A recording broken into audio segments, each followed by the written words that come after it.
Ever looked at your life and wondered, is this it? Pushing a mop across an endless floor, the scent of cleaning supplies in the air. That's where our story begins. Meet Leo.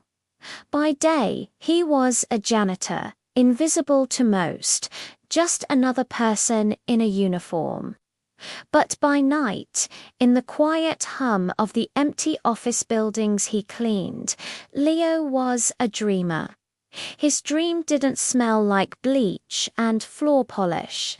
It smelled like sizzling bacon, fresh bread, and the rich aroma of his grandmother's secret marinara sauce. But every dollar he earned, every coin he found, wasn't just money. It was a brick for the foundation of his future. He wasn't saving for a new phone or a fancy vacation. He was saving for a dreamer restaurant of his own. Friends and family would sometimes shake their heads.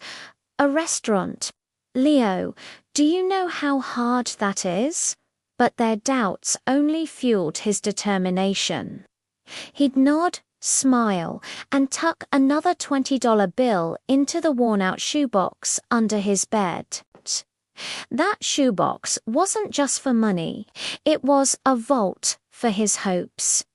For 5 long years, he lived a double life, janitor by night, and by day, a student of the culinary world. He wasn't in a fancy cooking school. His classrooms were the public library where he devoured cookbooks and his own tiny kitchen where he spent hours perfecting the recipes passed down from his grandmother. Her handwritten notes, stained with oil and love, were his sacred texts.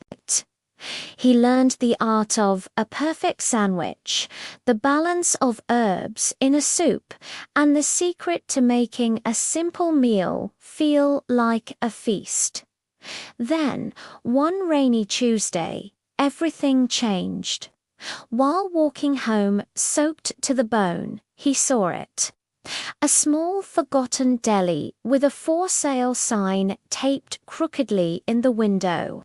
The paint was peeling, the letters on the awning were faded, and it looked more like a ghost of a business than a real one. Most people saw a failure, a lost cause, but Leo saw a chance. He saw his dream, with a little dust on it, waiting for him. His heart pounded in his chest. He called the number, his hand shaking slightly. The price was steep, almost exactly what he had saved. It was everything, every late night, every missed party, every single sacrifice, all came down to this moment.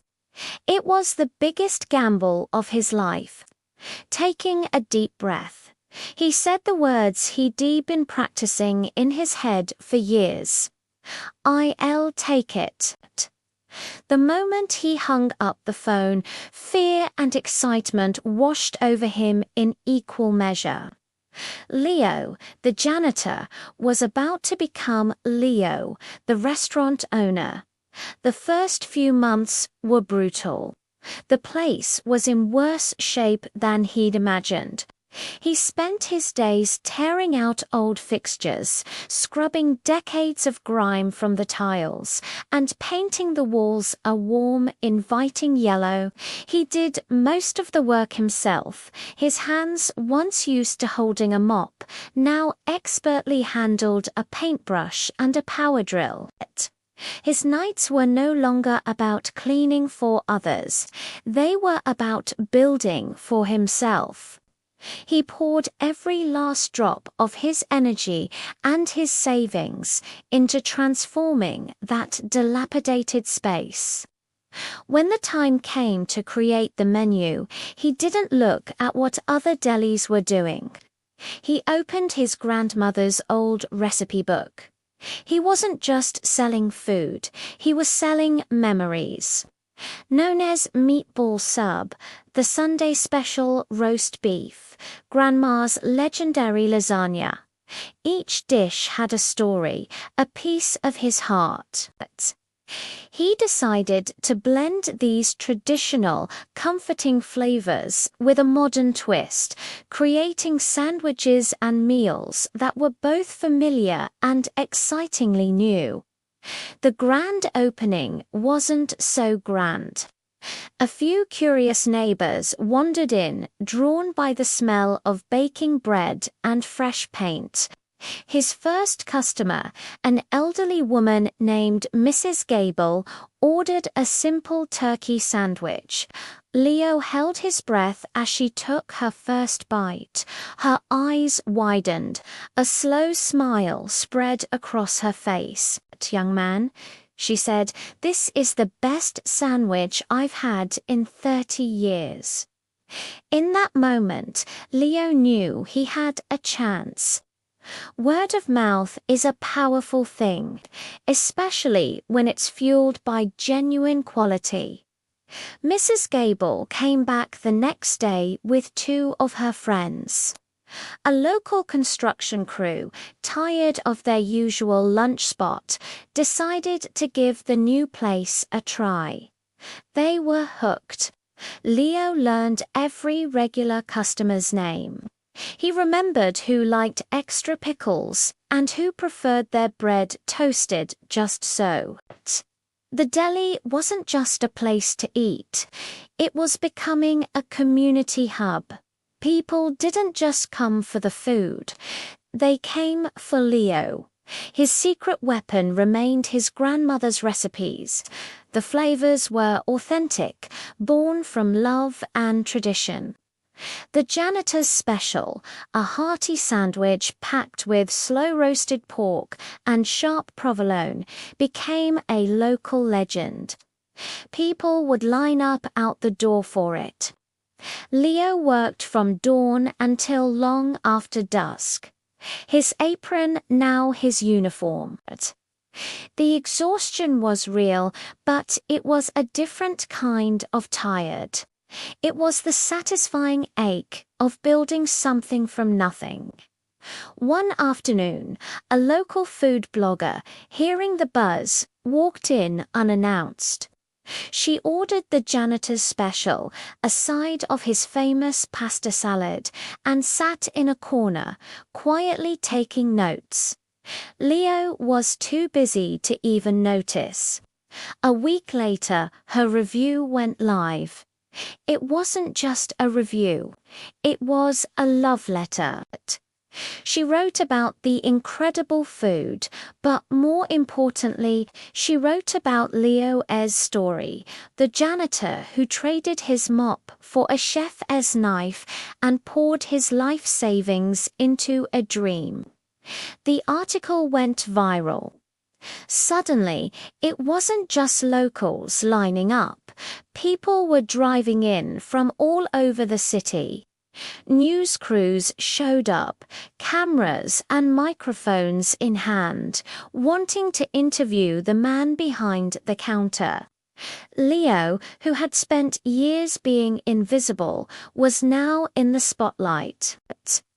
He was nervous, but he simply spoke from the heart, telling his story with humility and passion. He talked about his grandmother, about long nights cleaning, and about the simple joy of making someone a delicious meal. The media attention was like throwing gasoline on a fire. Sales skyrocketed. He had to hire staff to keep up with the demand. But he made sure every new employee shared his passion for quality and service. The deli, once a forgotten shell, was now the talk of the town, buzzing with energy and life. Then came the letter, a formal envelope with the city's official seal. Leo's hands trembled as he opened it. It was an invitation to the annual City Restaurant Awards. He was nominated for Best Deli in the City. Leo just stared at the letter, the words blurring through his tears. The janitor, who once cleaned the floors of fancy buildings, was being recognized as one of the best in his field. On the night of the awards, standing on a stage in a rented tuxedo, holding a trophy, Leo looked out at the crowd. He saw the faces of other chefs and restaurant owners, the very people he used to admire from afar. He thanked his family, his customers, and, of course, his grandmother, whose spirit was in every sandwich he made.